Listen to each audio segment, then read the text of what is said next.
Hi everybody, welcome to our second ever Facebook Live event where we're celebrating National Carers Week by having a really lovely chat tonight with Associate Professor Genevieve Pepin from Deakin University. I'll introduce her a bit more in a few moments. Just to let you know, I'm being the interviewer tonight. I'm the CEO of EDV. My name's Belinda Caldwell, for those of you who haven't met me. I also do have my own lived experience of having cared for somebody with an eating disorder, my youngest daughter, who is thankfully doing fabulously well now, but I have been on the carer journey. So I will be super interested in Genevieve's responses tonight. If you have questions that you'd like to ask Genevieve as we go along, just pop them in the comments section of Facebook and I'll be able to see those as they come through, and I can feed them through to Genevieve. So I am going to introduce Genevieve and bring her onto the screen with me. Let's see. Hi, Genevieve. How are you? Hello. I'm good. How are you? Excellent. Beautiful. Lovely to have you with us tonight. So I've introduced you. I know you're an associate professor at Deakin University. You're an occupational therapist, and you've had a particular interest in eating disorders and carers for a number of years. Yes. Would you like to introduce anything else interesting about yourself? Well, I guess one of the interesting things that people might already have first language is French. So I'm going to sound a bit French. I speak funny in English sometimes. I forget to pronounce my S's at the end of certain words and things like that. I guess one of the main thing about me and the work that I'm doing, Belinda, is, like, as you said, I am an occupational therapist, and that really drives everything I do in terms of working with people with an eating disorder, but with carers as well. So there's a really strong sense of being an occupational therapist and working collaboratively with people and getting them to engage and participate in things that are meaningful for them and make sure that they have a life that's meaningful and that's enjoyable, basically. So that's been driving me for quite a long time now. Yeah, fantastic. So what got you interested in eating disorders and in more particularly in carers' role in eating disorders? Where did all this start?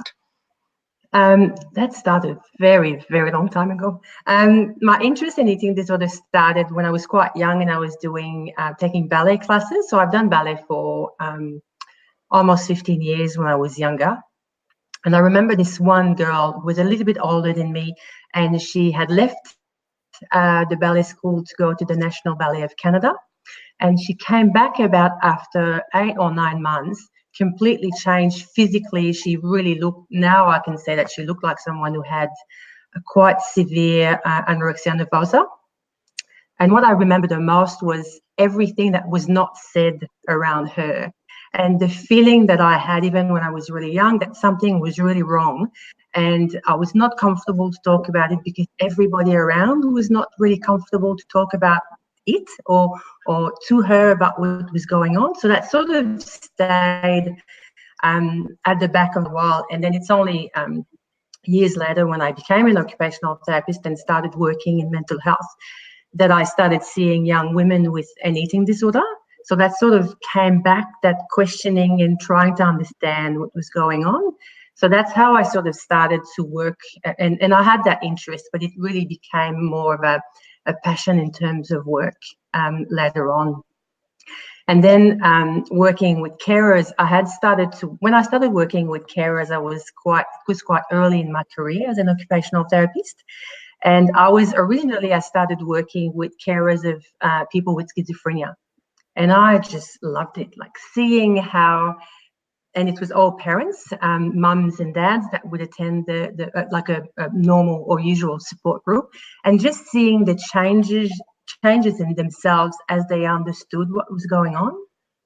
And they were able to sort of make the difference between schizophrenia or the mental illness, because it's the same thing, I think, anorexia nervosa. When you start to make the that disconnect between eating disorder and yourself, and it's not your fault. You haven't given that to your child, and then carers or parents just started blooming and engaging and understanding more, and that just I loved it. I completely loved it, and I thought, that's it. That's what I'm doing. That's what I'm going to do more research in. Fantastic. And we're really glad to have you.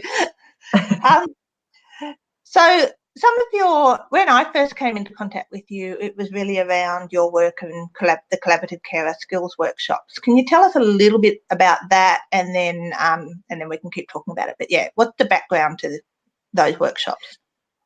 So the collaborative care skill training workshops have been developed by Janet Treasure and her team in the UK in the early 2000s. And it's the difference between your traditional support group is that the collaborative care, which we abbreviate as CCSW, is much more organized. It's based on very strong evidence, and it teaches carers the skills that they need to support themselves and care about themselves first. And then it helps them care about their loved ones. And I would say be able to recognize what the most appropriate things to do for their loved one to facilitate recovery.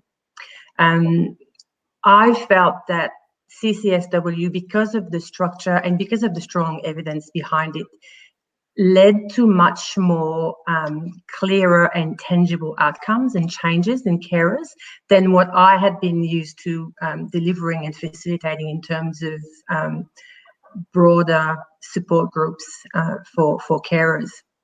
So I did the training. I was trained by Janet Treasure, and I guess I was lucky enough to have grants from Deakin University, 2 different grants. So we started a first smaller pilot study in Geelong, because that's where I'm based. So we conducted the pilot study, and we followed a group of 15 carers who participate in CCSW over there in Geelong, and took some measures because we wanted to see if the outcomes and the changes and the improvements that Janet Treasure and her team saw in their groups in the UK, we could actually transfer that and get the same results here in Australia. And the first pilot study showed the same results. So I was really happy. It's like we can transfer that. It's transferable, so it means that it can help carers outside of the UK.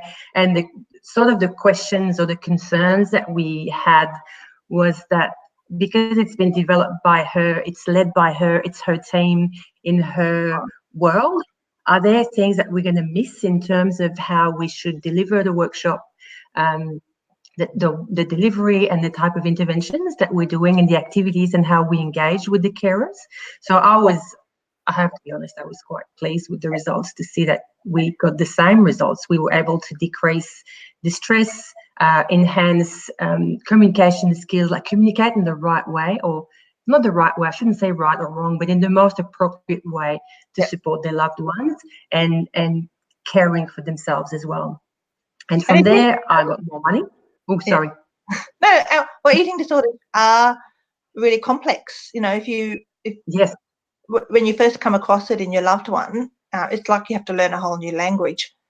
And often you can feel like you're having to tiptoe gently around the person with the eating disorder. Sometimes you'll say something and it's completely the wrong thing in that moment, and other times you'll luck on saying the right thing. But it is quite a complex and tiring exercise to try and work out the right thing to say.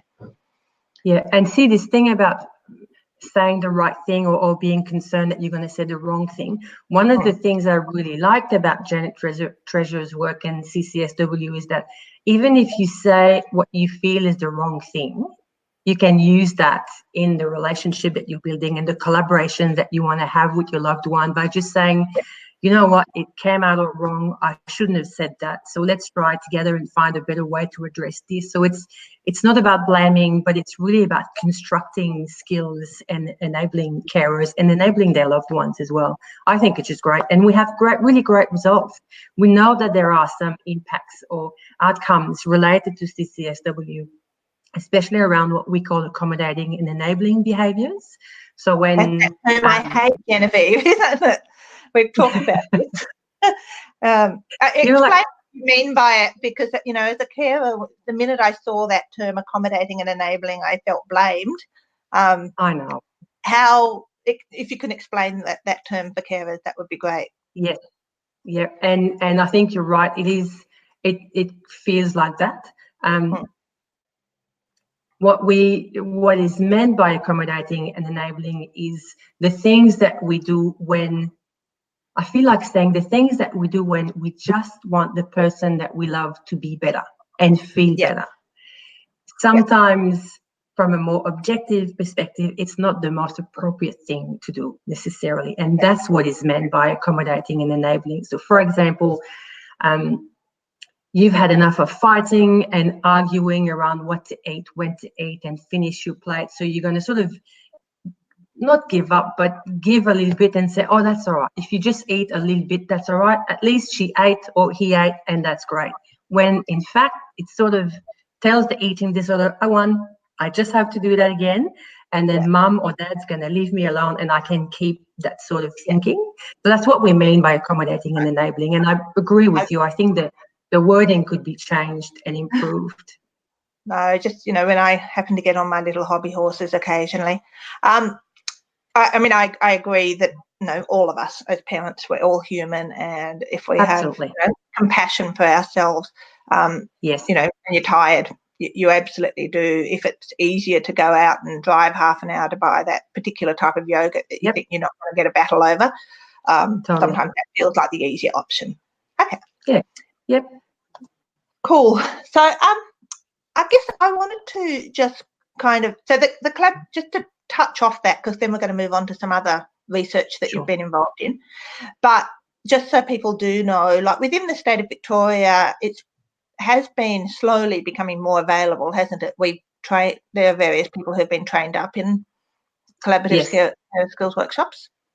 Yep. So we started doing that in 2008 with that first grant that I got. And then after that, in 2009, I got another grant and partnered with EDV. So we started delivering the workshops around Melbourne or Greater Melbourne, and we kept also doing it in Geelong.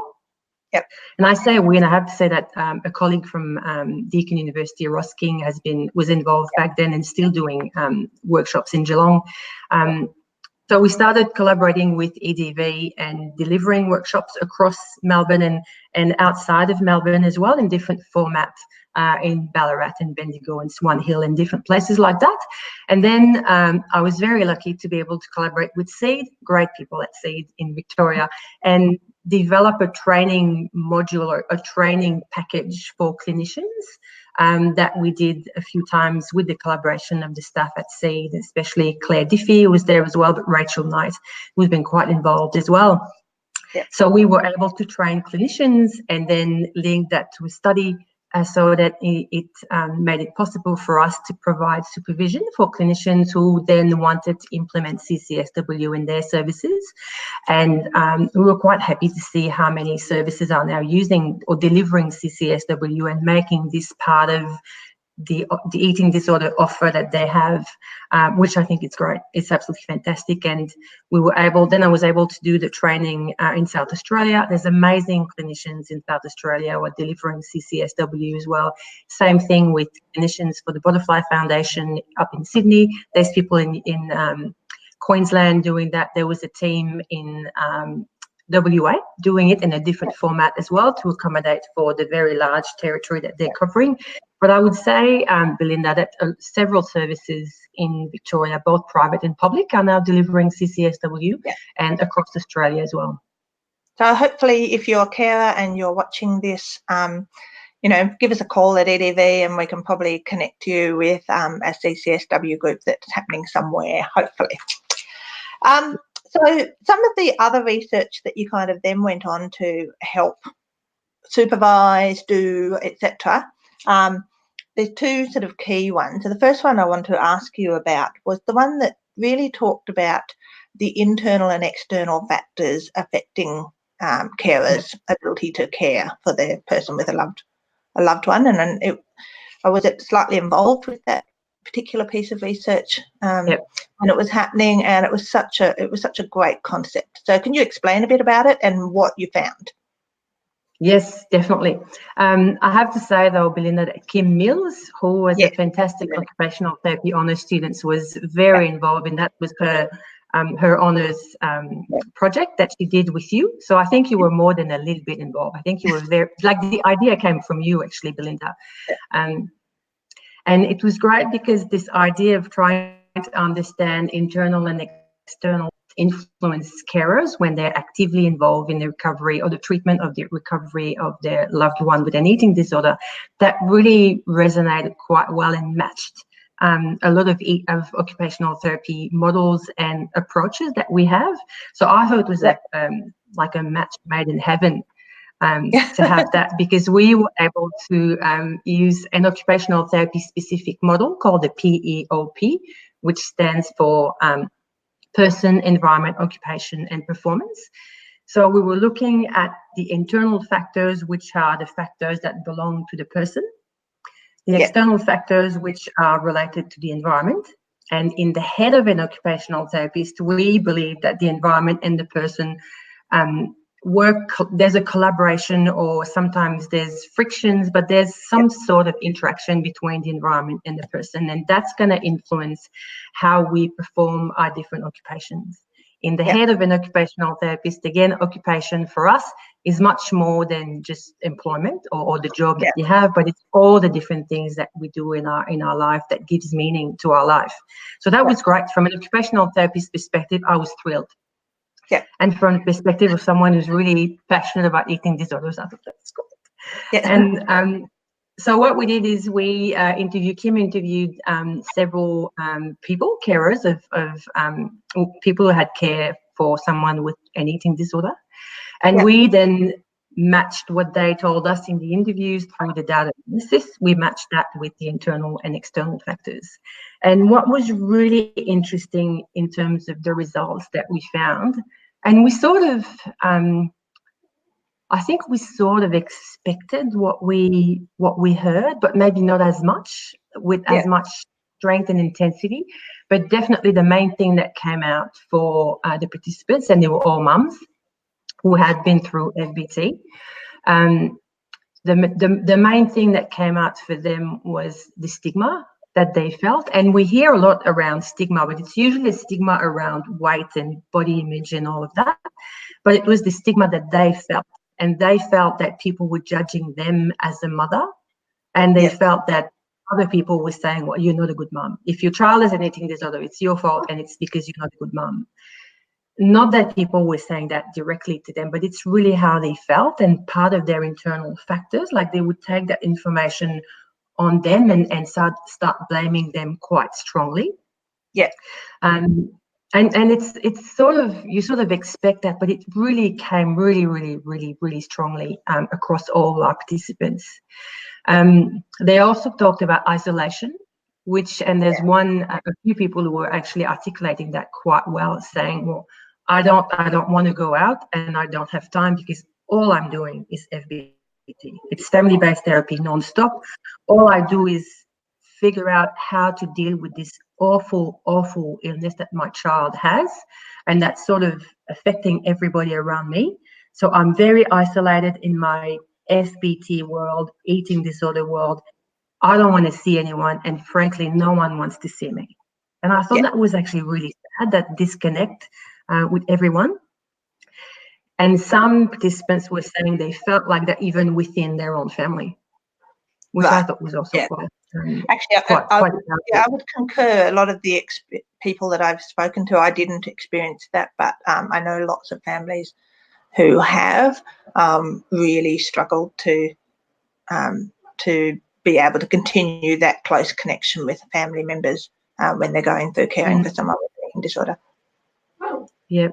And again, that feeds into these internal factors, how you feel about yourself, how you're able to engage. And then it goes to the external factors in terms of having a supportive social environment that they don't have to help them go through that, have a place where you can go and whinge if you want to whinge, cry if you want to cry, or be angry, or just hang out with other people and think about something else. So all that social support, they didn't have that at all.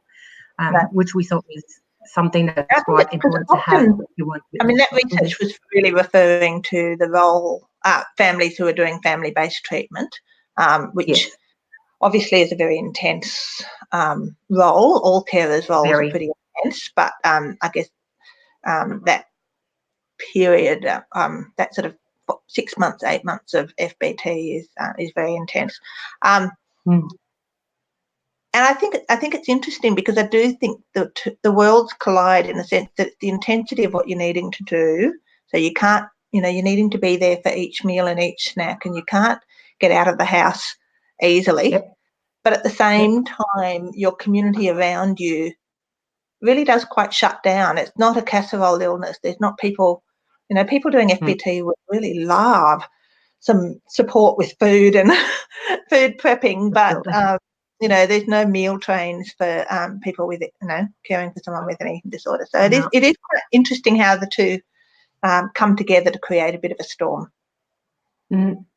And some of the things that carers or participants were talking about around the FBT was this sort of tension or the external around the built environment and their home. So it's like if I'm home and if I can keep him or her home, Yeah. here I feel safe.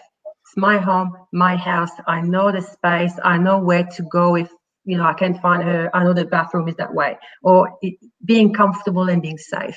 Yeah. And at the same time, they were saying from a more intellectual perspective, they hated being at home because that's where all the fighting happened. So it's sort of this tension between if I can keep my family at home, this is safe. And at the same time, home is not safe because it's always fights and arguments. And I'm so stressed that I don't like being in my home. And at the same time, they were telling us the hospital to me, if my daughter or my son or the person I care for, if it's a partner, if this person has to go back to hospital, even if intellectually, like internal factors, I understand that it's the best thing for them, I feel like I have failed.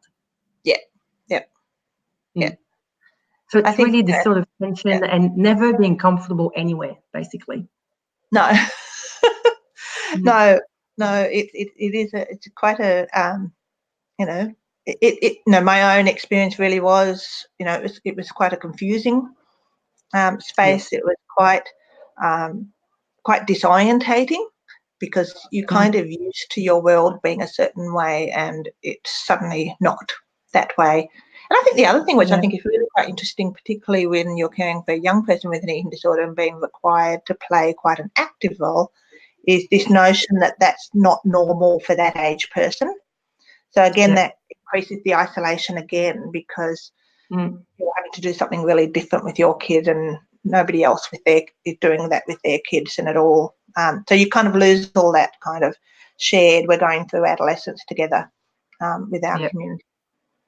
Yeah. Anyway, this thing that you're saying about the intensity and how involved you have to be, especially in FBT, that's really interesting because the overall, all the carers or the participants were saying, okay, it's great.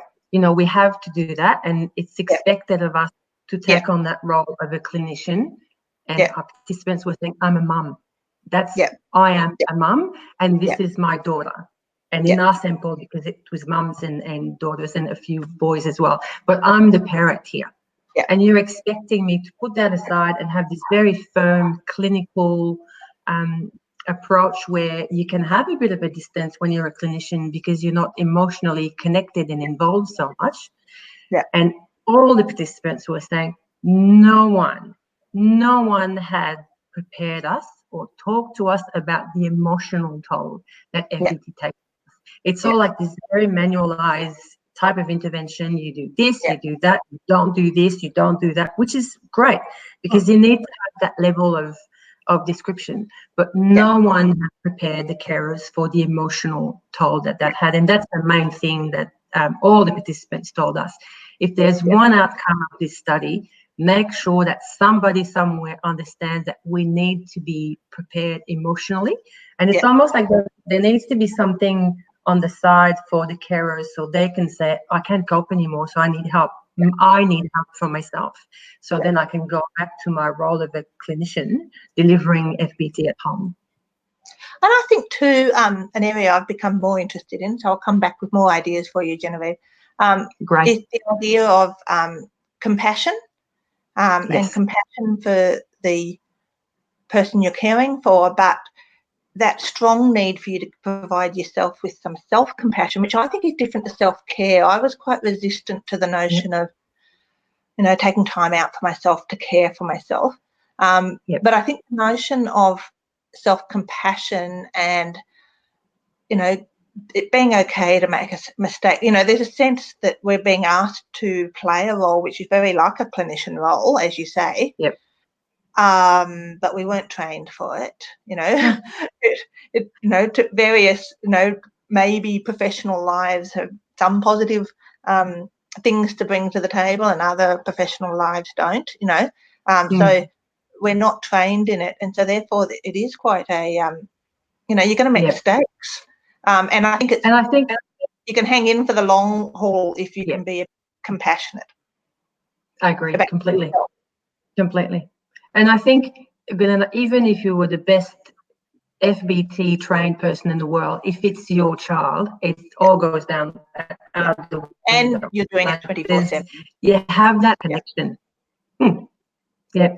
And I certainly agree with this idea of compassion and caring for yourself, which is a really strong part of CCSW that we sort of, when we do the workshops, it's almost like we're really pushing really hard for the carers to take a bit of time off and time for themselves, and they push back. They really push back, and I completely understand that. And in my head as an occupational therapist, what I used to do with clients when I was working as a clinician, I would ask them to do 3 small things every day for them. It doesn't have to be complicated and expensive and elaborated. 3 small things for yourself. I remember, you know, one of the things I used to do is just every time I jumped in the car, I'd have the music blaring, and it was, you can stand me up at the gates of hell, but I won't back down. And I just sang it over and over and over again. But that was the kind of one that kind of got me, you know. It just made me feel better about myself by saying at the top of my voice. I'm sure that did something for my stress hormones or something. Apologies if people can hear my dog barking. So the final piece of research I really want to talk quickly about is the, again, I believe it was another one of your honours students and you were supervising, around the impact that caring had on carers after the person has recovered. Because I thought that was a really interesting thing, because, you know, nobody's in any health system or service system at that point. Can you tell me a bit about that? Yes, sure. So it was Christine Hedlund's work, which I sort of expanded on and continued to recruit participants for that study. But that one was really interesting because it started with a dad who participated in CCSW the first time around in 2008 when I had that first grant, who was really, really funny and really, he was lovely, like really engaged, but sometimes you had to tell him to just, you know, take a step back and relax and understand this and that. And I saw him like out of like somewhere in the shop or somewhere. And then he just looked at me and said, yeah, you know, that CCSW stuff, yeah, it works quite well, but you know what you have to do now? And I thought he's really, because in CCSW, for those of you who don't know, that there's animal metaphors that describe some of the behaviors. And there's one animal, which is a rhinoceros. And the rhino is always charging and telling you what to do and being really rational. And that's what this dad was really identifying strongly with the rhino. And he was pointing his finger at me and saying, now, all good what you're doing, but now your next research and what you have to do now is to look at what happens after our child has recovered, because it feels like it's a post-hangover thing, and I feel like it doesn't work and you need to provide more information, blah, blah, blah. So I said, actually, it makes sense. And what we did was to get, again, a group of carers, and we had both mums and dads, and all of them were saying, once our loved one was recovered, everybody disappeared, which is sort of normal, like medically stable and everything, and more comfortable in their body and able to re-engage in things that are, or occupations that are meaningful to them. The team disappeared because there's no need for a team. Yeah. But the parents are not there. or the carers are not there, they're still extremely extra aware of every single thing, and they can't, they're not following that progression at all. And all of them were saying, I'm always on edge. If my loved one is coughing, I'm thinking they're throwing up. If they don't want to eat because they just don't want to eat, no, it's the eating disorder that came back. If they disappear, they're really oversensitive and sensible and looking at everything with, this is coming back. It's coming back always. And they could not relax. And it's as their loved one got better, they started to go downhill, and physically being quite unwell and emotionally being quite unwell. And it was almost like I didn't have a choice but to function. I could not be sick. I could not be stressed or let it show I had to be always there to perform and do the things that were expected of me, by the team, the medical team, the eating disorder team, or the things that they had their own expectations themselves as well. And they just couldn't cope. And all of them were saying, we got sick, we ended up with heaps of health problems, we couldn't cope in terms of the stress. And it's really after that, but then there's nothing for them. The only thing that are there for carers, there's not that many. If we're honest, there's not that much for carers at the moment. There's a bit more and things are changing, but I think there could be much more. And the only thing that was available was, if you're doing FBT, then you have links with clinicians. But my loved one has recovered, they're not doing FBT anymore, so there's no one. CCSW, it's when you have someone with an eating disorder, doesn't have an eating disorder anymore, so there's no one for me. So it was that big gap, and one mum was saying, I just fell into this massive hole. And I was like, it's like free falling, and I have no idea how to stop my fall, and I don't know what I can grab to stop my fall. And that was really, really, really scary for them. I think I came through relatively unscathed, but I totally relate to that. I was super hypervigilant for quite a number of years, and also, often people have lost jobs, changed jobs, all sorts of life stuff has come out of this challenge. And while we wouldn't, yes, we would absolutely do that 100% again for our child, you kind of left with this kind of fallout afterwards, and you're looking around going, what the hell just happened here? So, and particularly, once they're well, and, you kind of feel really mixed because you're seeing they're doing really well and you just want to enjoy that, but you're kind of left still a bit wrecked in the kind of the wash or the whatever, the back of the tide in the surf.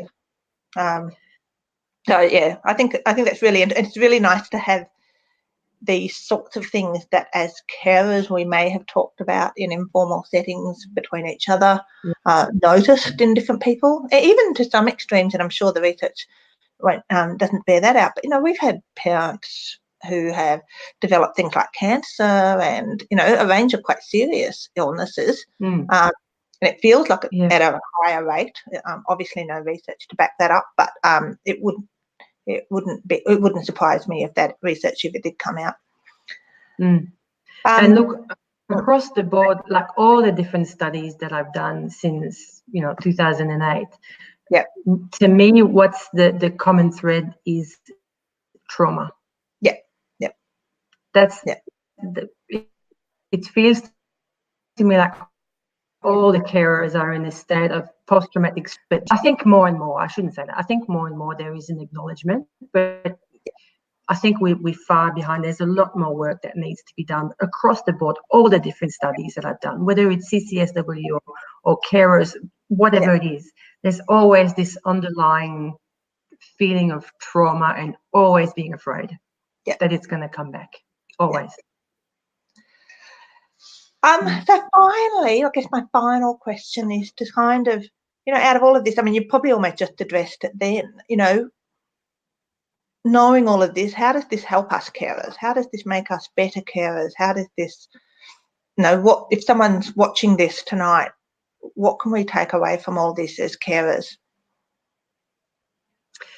I think first there are some resources or organizations or interventions that actually work. I know that and I keep talking about CCSW, you know me, Belinda, I'm going to talk about it always. But I know that it works because we have strong data that say it does. So there are some interventions that are there, and there are some researchers like myself or clinicians or organizations like EDV, like SEED, like heaps of different organizations, whether it's in Victoria or outside of the state, that can provide that type of support. And I really think, which is, again, that's something that has been driving, it's been my drive the whole time in this journey around eating disorders. The more you understand, the more you know about eating disorders, the more you understand what it is as an illness, the more competent you become to deal with this thing.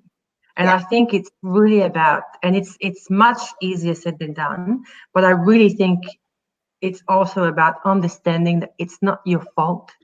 Yes. Carers and parents do not give an eating disorder to their child or their loved one. Yeah.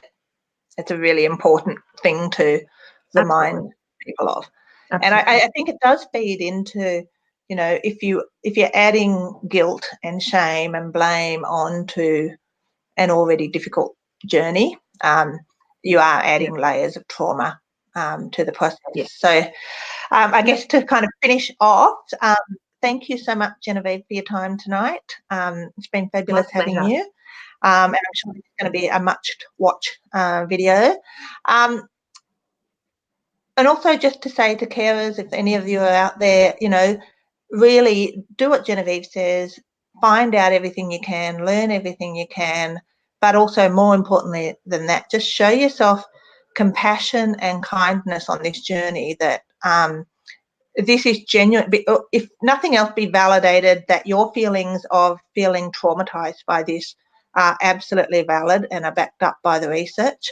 So, you know, genuinely be kind to yourself. If you're like me and the notion of self-care just didn't resonate, it is about being kind so you can last the distance, you know. So if you can be kind to yourself and look after yourself, you will be around operating at a much higher level for a longer period of time for your loved one. So and I think, Belinda, just quickly, connecting with the proper resources like EDV, like FACE, like EDFA, there's amazing resources with fantastic carers who have that ability to support and provide that lived experience as well, or through NZ or different eating disorders organizations, NEDC, Inside Out Institute. There's heaps of different organizations, but connect with that as well, because you can get great information.